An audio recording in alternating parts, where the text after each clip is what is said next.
The morning I walked into Sterling and Associates for what I thought would be a routine Monday, the fluorescent lights buzzed with that familiar corporate hum. I adjusted my tie in the elevator's reflection, noting how the navy blue contrasted against my dark skin. My mother always said presentation was half the battle. If only she knew how many battles I fought just walking through those doors. My name is Joseph Williams, and at 32 years old, I had built something real, not inherited, not given, built. Every client relationship, every contract, every late-night reviewing proposals, that was me. When I started Sterling and Associates with Marcus Sterling 3 years ago, I was naive enough to believe that talent and hard work would speak for themselves. Marcus was already waiting in the conference room when I arrived. His blonde hair was perfectly styled. His suit probably cost more than my first car. He didn't look up from his phone. "Joseph." "Good. We need to talk about the Henderson account." I set my briefcase down, pulling out the folder I'd prepared over the weekend. I finished the proposal. Henderson loved the sustainability angle. He's ready to sign a 3-year contract worth— "Actually," Marcus interrupted, finally meeting my eyes with that smile I'd learned to distrust. "I already spoke with Henderson. He's going with a different direction." Something cold settled in my stomach. "Different direction?" "Marcus, I've been working on that account for 6 months. Henderson and I have a relationship. He specifically asked for me to lead the project." Marcus leaned back in his chair, the leather creaking under his weight. "Joseph, I know you put in a lot of work, and it's appreciated, really, but Henderson expressed some concerns." "Concerns about what?" The pause that followed told me everything I needed to know. I'd seen that pause before, in job interviews where my qualifications exceeded every requirement, in meetings where my ideas were too aggressive, in performance reviews where my confidence was labeled as intimidating. "He just felt more comfortable with a different approach," Marcus said finally. "I'll be handling the account personally from here." I wanted to argue. I wanted to slam my folder on the table and demand answers.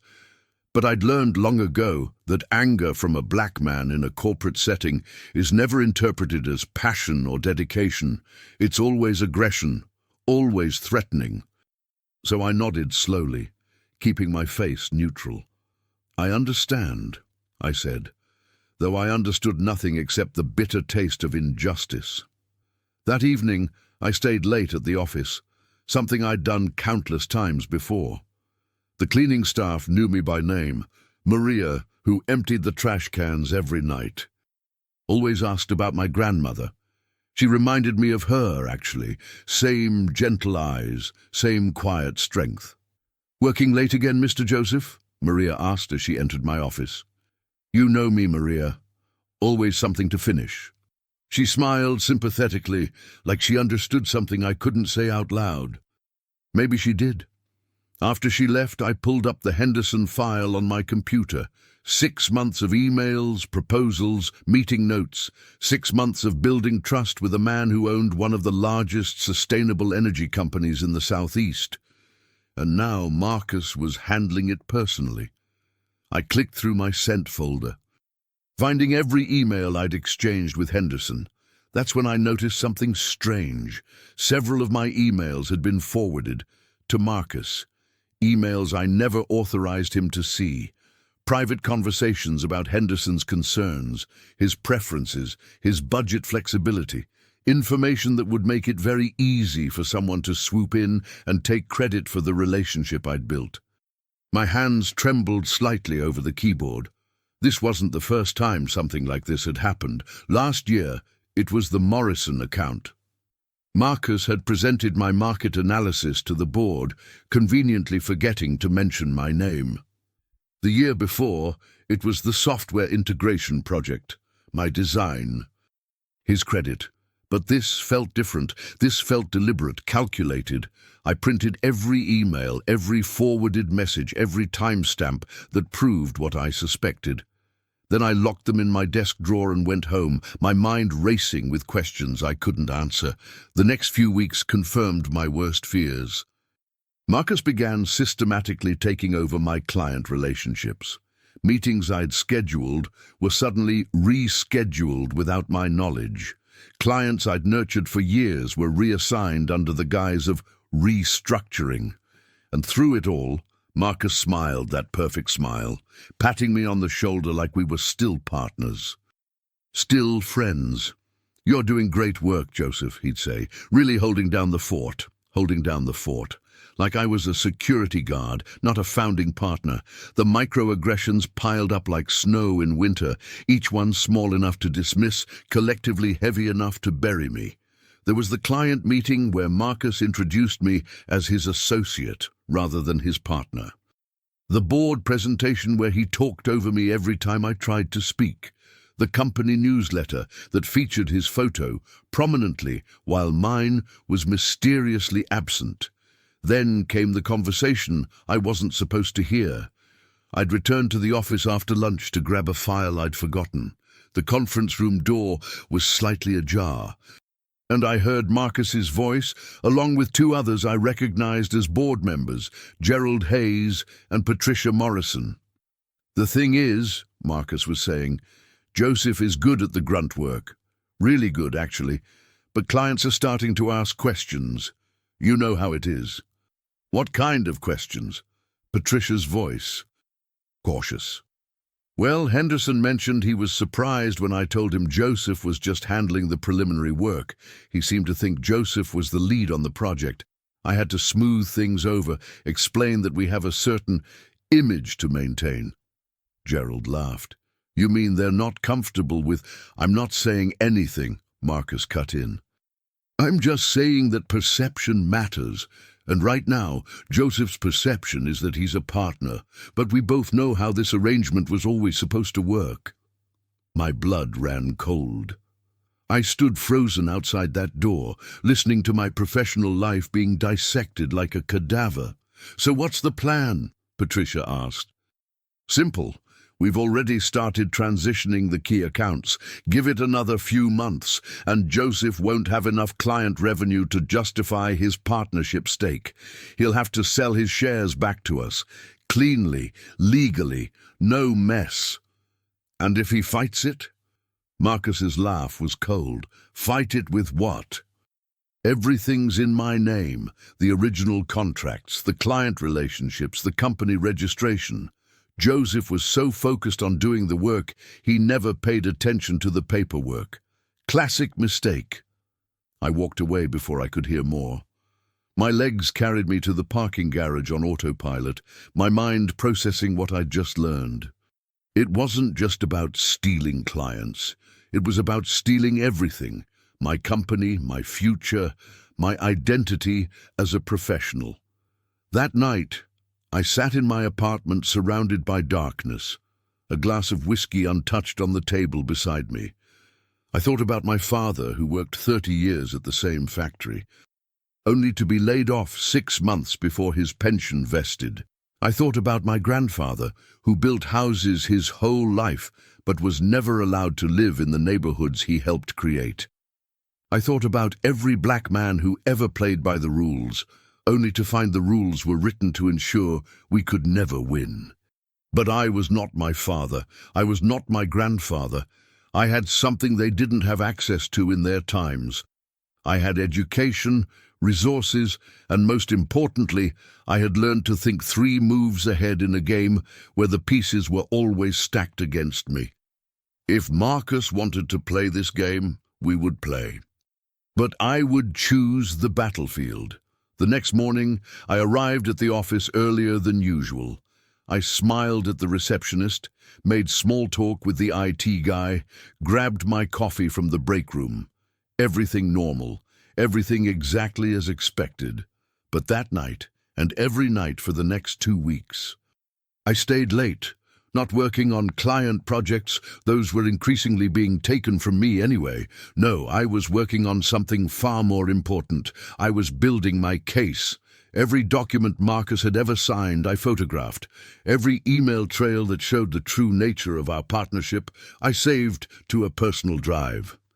Every client who could testify to my contributions, I carefully noted. I wasn't gathering evidence for revenge, not yet. I was gathering evidence for survival, because I understood something Marcus never would. He saw me as a threat to be eliminated, but I knew how to be invisible when I needed to be.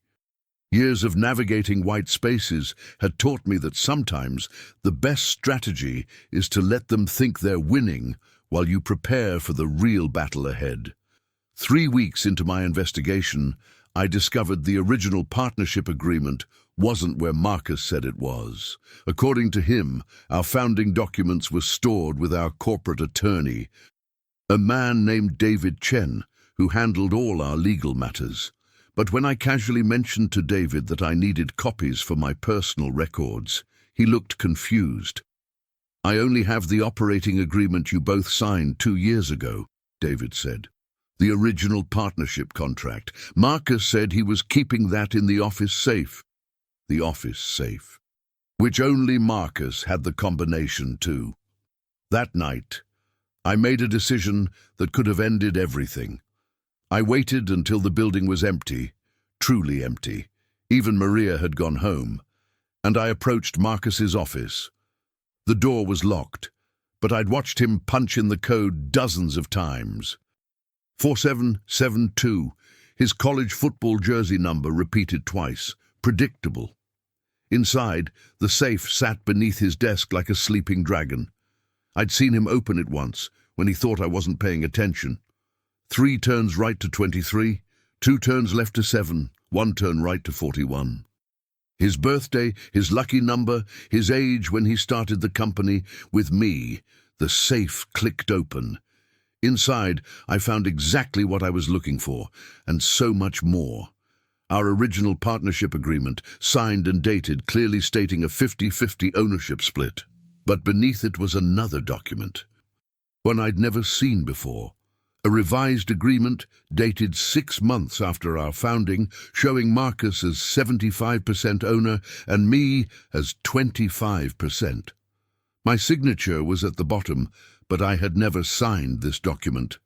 I would remember signing away half my company. My hands shook as I photographed everything.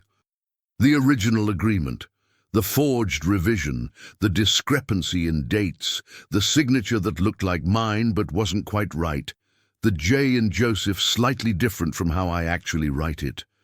But that wasn't all. There were client contracts in that safe. Contracts I'd personally negotiated, with my name removed and Marcus's substituted.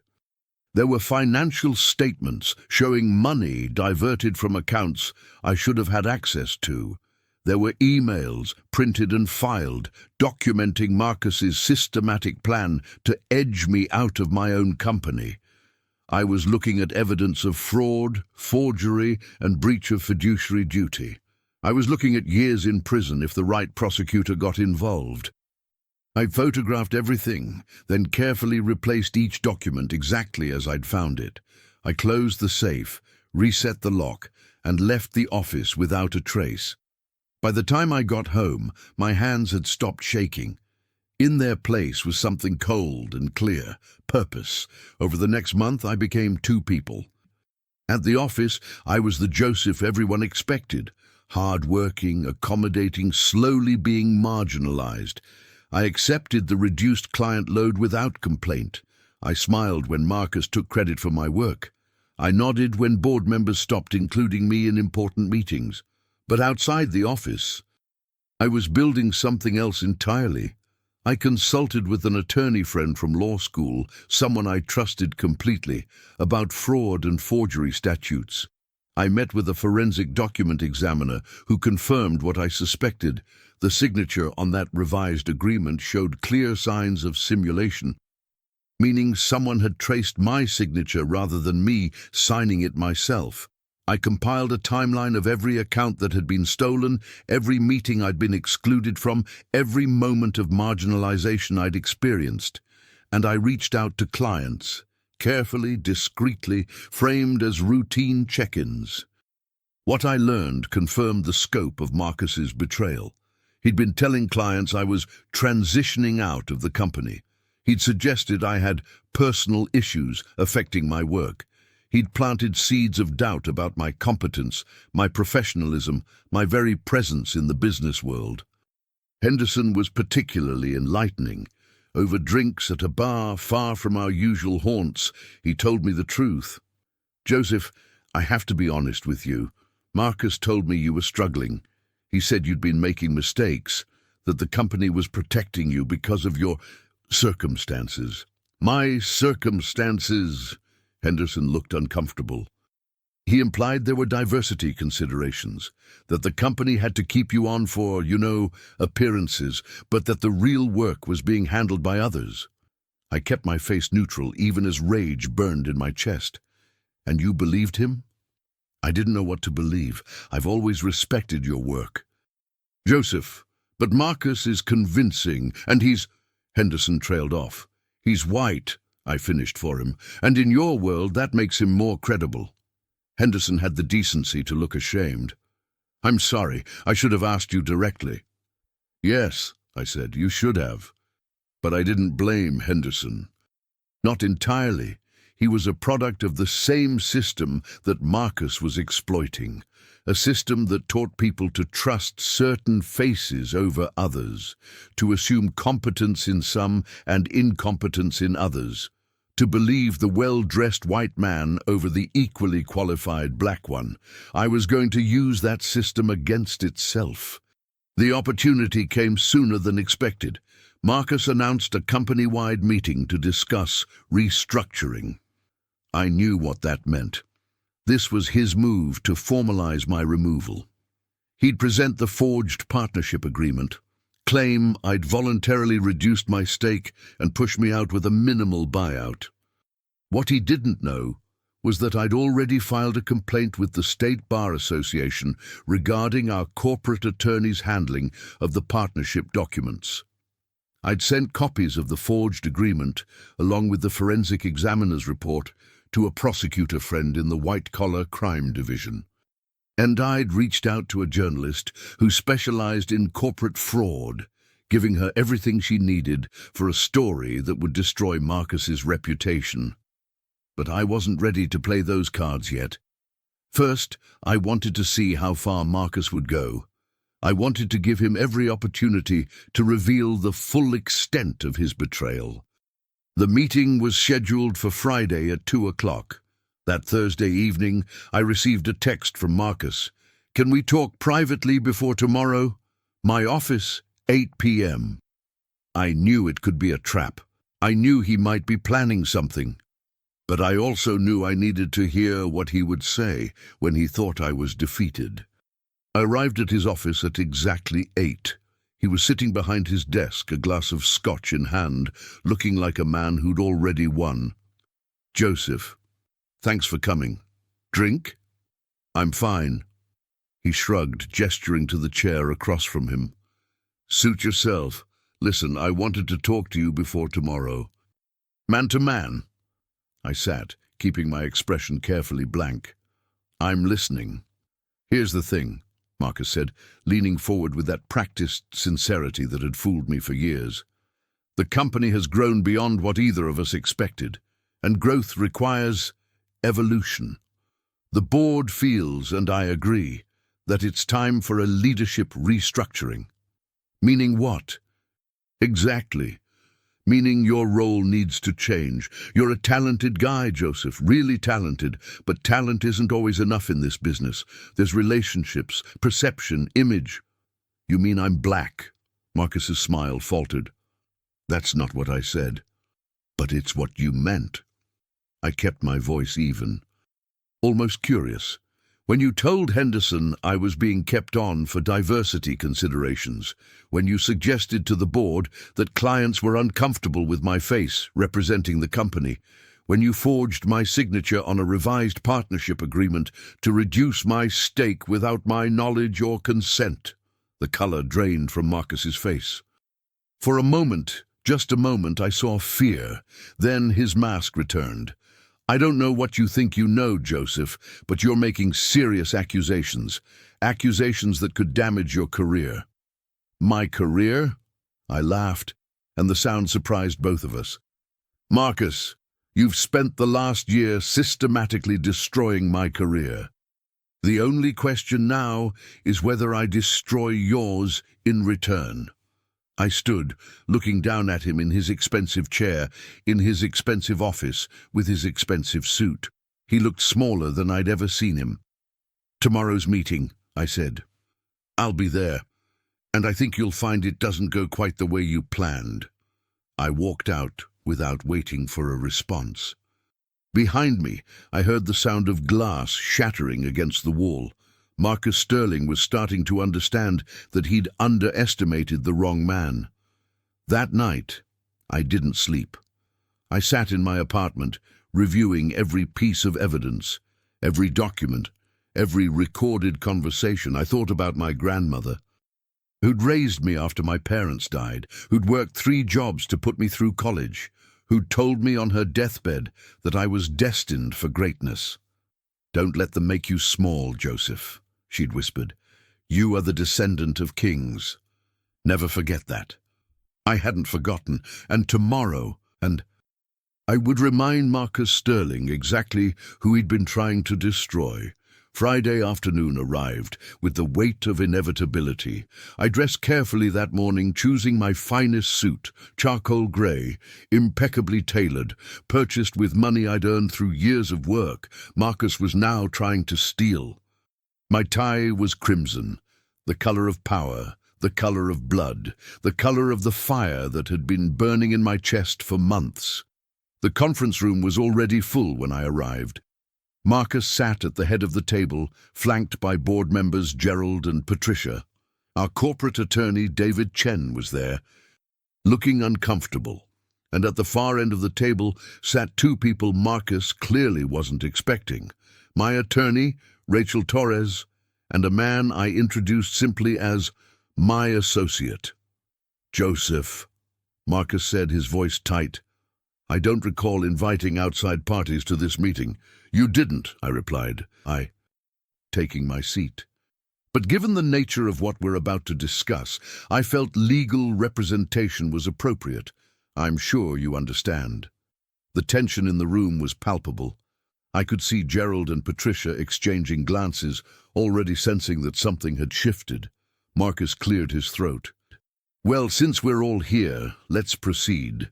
As you know, the purpose of this meeting is to discuss restructuring the company's leadership.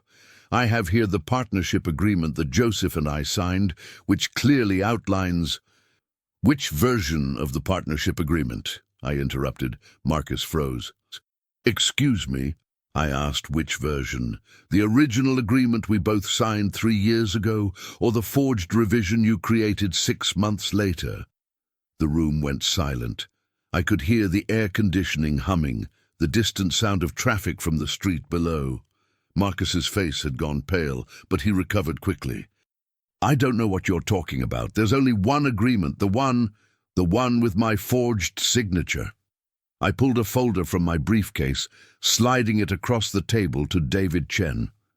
"Mr. Chen, perhaps you could review these documents. The first is the original partnership agreement, establishing Joseph Williams and Marcus Sterling as equal 50-50 partners in Sterling and Associates. The second is a revised agreement that appeared in the company safe, dated 6 months after our founding, reducing my stake to 25%. And the third is a forensic analysis confirming that my signature on the revised agreement is a simulation, meaning someone traced it rather than me signing it." David Chen's hands trembled as he reviewed the documents. The man I'd brought, a certified forensic document examiner, leaned over to point out specific details. "The pressure patterns are inconsistent with natural signing," he explained to the room. "The stroke dynamics show hesitation marks typical of tracing, and the ink dating confirms this document was created within the last year. Not 3 years ago as dated." Marcus was on his feet now. "This is ridiculous. Joseph, I don't know what you think you're doing, but I'm doing what I should have done months ago, I said, my voice calm and steady. I'm exposing you. I turned to face the board members. Gerald, Patricia, I want you to understand exactly what Marcus has done. He didn't just forge my signature on a partnership agreement. He systematically stole client relationships I'd built, spreading lies about my competence to justify his theft. He told clients I was being kept on for diversity appearances. He diverted company funds into accounts only he controlled. He planned to force me out of my own company with nothing. I pulled more documents from my briefcase. These are emails Marcus sent to clients, disparaging my work and my character. These are financial statements showing unauthorized transfers. And these are testimonials from clients who were told I was being removed for performance issues, clients whose accounts I personally built and maintained. Patricia was the first to speak. Joseph, these are serious allegations.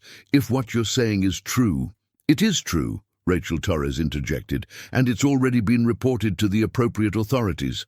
The State Bar Association is investigating the handling of corporate documents. The District Attorney's white-collar crime unit has received a full complaint. And tomorrow morning, a major business publication will be running a story detailing exactly how Marcus Sterling built his company on fraud and forgery. Marcus's composure finally shattered. You can't do this. I'll sue you for defamation. You'll what? I stood now, facing him directly for the first time. Sue me for telling the truth? Go ahead. Every document I have has been authenticated by independent experts. Every email has been verified. Every client is willing to testify.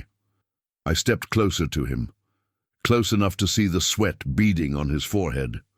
You thought you could steal from me because you thought I wouldn't fight back. You thought your whiteness would protect you, that your connections would shield you, that the system would always choose you over me. You were wrong. The next hour was chaos. Gerald and Patricia immediately distanced themselves from Marcus, claiming ignorance of his schemes. David Chen resigned on the spot, unwilling to be associated with fraud, and Marcus, stripped of allies, made one final desperate move. This is all a misunderstanding, he pleaded. Joseph, we can work this out. Partners, remember, we built this together. I looked at him with something close to pity. No, Marcus, I built this. You just took credit. And that's over now. The aftermath unfolded with the precision of a well-planned campaign. The following Monday, the business publication ran their story, and Marcus Sterling's reputation collapsed overnight. The prosecutor's office formally charged him with fraud and forgery by Tuesday. By Friday, client after client was reaching out to me directly, asking to continue our relationships outside of Sterling and Associates. The board offered me full control of the company, but I declined. The name Sterling was poison now, and I had no desire to build my future on a tainted foundation. Instead, I took my clients, my reputation, and my documentation, and I started something new. Williams Consulting opened its doors 3 months later. Within a year, we'd surpassed Sterling and Associates' revenue. Within 2 years, we were one of the most respected firms in the region. And I made sure to build it differently, with black professionals in leadership positions, with equity structures that couldn't be manipulated, with a culture that valued contribution over connection. Marcus Sterling pleaded guilty to reduced charges and served 18 months in minimum security. Last I heard, he was working for his father-in-law's car dealership, a fallen prince in a kingdom of used vehicles. I don't think about him much anymore, but I think often about what this experience taught me. Not about corporate fraud or legal strategy, though I learned plenty about both. I think about what it means to be a black man in America, building something in a world that constantly tries to tear you down. I think about my grandmother's words, about being descended from kings, about refusing to be made small. The system Marcus tried to use against me was the same system that had oppressed my father and grandfather. But the system isn't monolithic. It has cracks, contradictions, weaknesses, and if you're smart enough, patient enough, brave enough, you can use those weaknesses to win. I won't pretend racism disappeared after Marcus fell. Every week brings new reminders that the world still sees my skin before my skills. But I learned something valuable in that conference room, watching Marcus's empire crumble around him. I learned that dignity can't be stolen, only surrendered. I learned that justice delayed isn't always justice denied. And I learned that sometimes the best revenge isn't loud or violent. It's simply being undeniable. Today, I run a company that employs 50 people, many of them young black professionals who remind me of myself at their age. I tell them my story not as a cautionary tale, but as a blueprint. Document everything, trust carefully, build genuine relationships, and never ever let anyone convince you that you deserve less than what you've earned. My grandmother would be proud. I am the descendant of kings, and I have finally claimed my throne.